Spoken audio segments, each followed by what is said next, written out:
Bonjour, bon après-midi, bonsoir, fils et filles de Dieu, selon le moment où vous recevez ce message.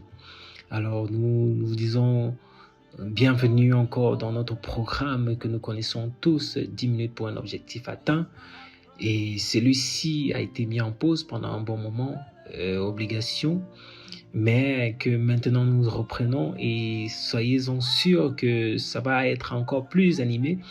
Mais dans le sens de l'animation ici, nous parlons surtout de ce que nous allons pouvoir avoir encore plus d'objectifs à atteindre dans notre développement personnel et dont nous allons travailler et puis trouver une forme d'accompagnement pour pouvoir vraiment amener ce projet à aider les uns et les autres à pouvoir grandir spirituellement, sachant que quand on grandit spirituellement, ça affecte toutes les sphères de notre vie.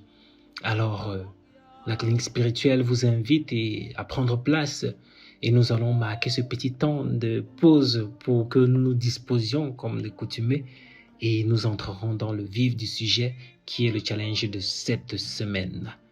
Allez, on prend place.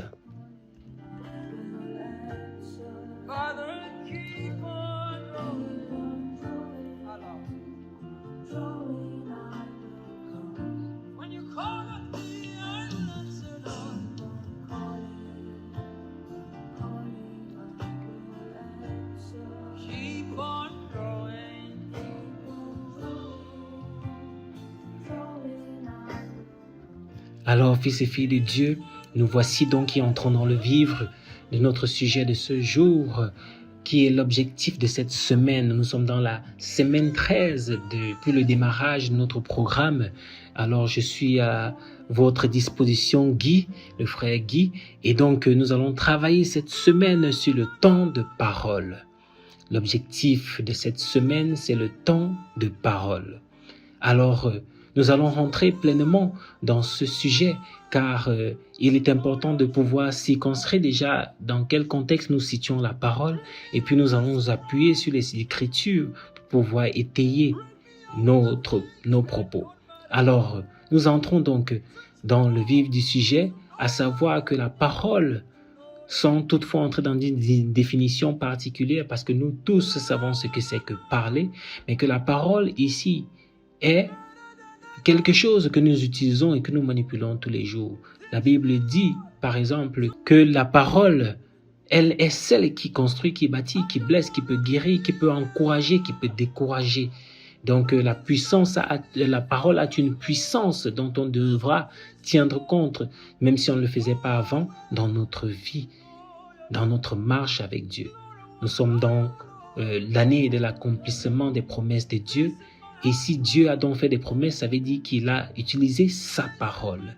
Alors, si Dieu, par exemple, est quelqu'un qui tient à sa parole, vu que la Bible dit qu'aucune de ses paroles ne vient sans avoir accompli ce pourquoi elles ont été sorties, nous comprenons bien que la parole a un pouvoir. Que la parole a un pouvoir. Et ce qui contrôle la parole, pour ainsi dire, c'est notre bouche ou c'est notre langue, selon comment la Bible le décrit. Alors, nous allons nous appuyer d'abord sur une écriture qui sera notre passage d'introduction pour cet objectif-ci. Nous avons le Proverbe 13, verset 3, où il est écrit « Celui qui veille sur sa bouche garde son âme. Celui qui ouvre de grandes lèvres court à sa perte. » Nous relisons « Celui qui veille sur sa bouche garde son âme. Celui qui ouvre de grandes lèvres court à sa perte. » Alors nous pouvons comprendre à travers, c'est un proverbe, vous pouvez imaginer, les proverbes généralement ont un fond. C'est comme des métaphores, ça a un fond encore plus particulier que le simple fait de lire la phrase. Alors si nous regardons, donc nous comprenons que la bouche que nous utilisons pour parler et pour mettre en avant des mots sont tellement pointus que ça joue sur nous comme ça joue sur les autres. Parce qu'on peut parfois penser que parler et dire des choses n'affectent que l'autre, mais le Seigneur dit que le fait de veiller sur sa bouche garde son âme, c'est-à-dire que notre âme à nous, et que quand on l'ouvre n'importe comment, on court à notre perte. Ça veut dire que la personne qui parle, on n'est pas encore ici au niveau de la personne à qui on parle, mais la personne qui parle, qui doit veiller sur ce qu'il dit, qui doit veiller sur les paroles qu'elle utilise. Donc, de faire attention dans ce sens-là. Et donc, nous allons pouvoir entrer dans la deuxième lecture, qui est le psaume 141, verset 3. Nous nous appuierons vraiment pour la suite de ce programme avec beaucoup de passages bibliques pour vraiment étayer, pour comprendre que ce ne sont pas des idées de Guy, mais que c'est la Bible qui le dit. Alors, dans le psaume 141, verset 3, il est écrit « Éternel, Éternel, mets une garde à ma bouche, veille sur la parole de mes lèvres. » Je relis « Éternel, mets une garde à ma bouche, veille sur la parole de mes lèvres. » Nous comprenons ici, l'Éternel est sollicité, ou David sollicite l'Éternel, de faire en sorte qu'il ne soit pas quelqu'un qui parle n'importe comment, qu'il ne soit pas quelqu'un qui dit des mots pour dire, qu'il ne soit pas quelqu'un qui utilise des mots à tort et à travers. Alors, il demande à l'Éternel, parce que c'était un exercice à faire, de mettre une garde à sa bouche. Ça veut dire quand il est déjà prêt à sortir ou à vomir des choses bizarres qui n'honorent pas Dieu, que l'Éternel mette le frein.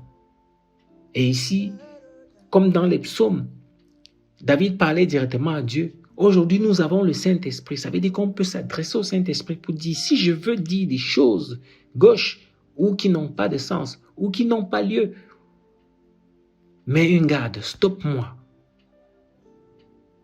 Veille à mes paroles. Et encore que, autant je vais parler, mais que dans le choix des mots, je me rassure que ces mots sont des mots, soit des bénédictions, soit des mots d'encouragement, soit des mots qui ont pour but d'arranger, de construire, de bâtir, d'élever.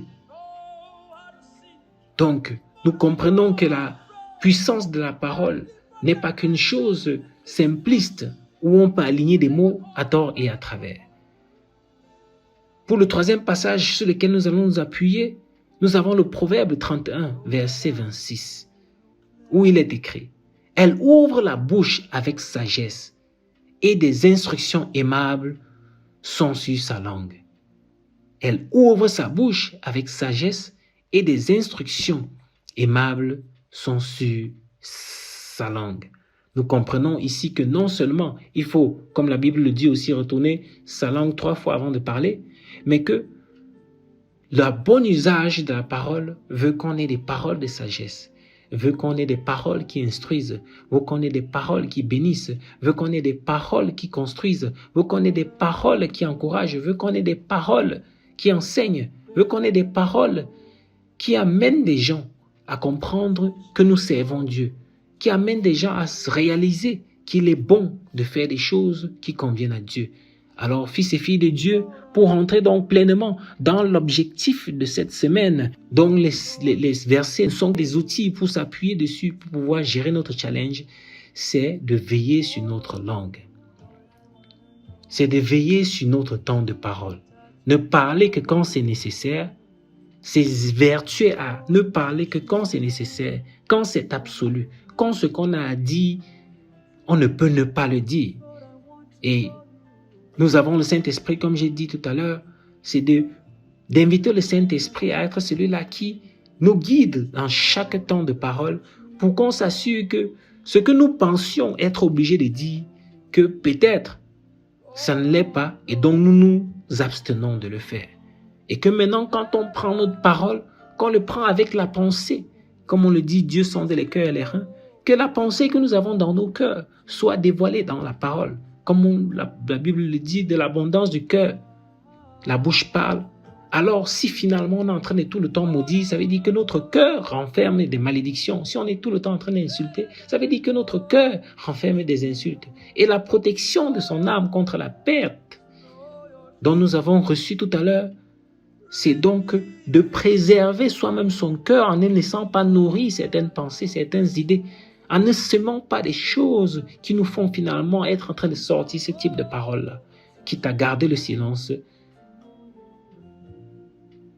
Que notre parole soit utile et serve le but de Dieu, au nom tout-puissant de Jésus. Je prie comme ça, fils et filles de Dieu, que dans ce challenge de lundi jusqu'à dimanche, s'il y a des interpellations, s'il y a des réserves, des retenues, vous puissiez nous retourner. Comme ça, là, on verra comment vous accompagner dans cela. La clinique spirituelle est là, elle est à votre disposition. Au nom tout-puissant de Jésus, soyez puissamment bénis. Shalom, shalom, shalom.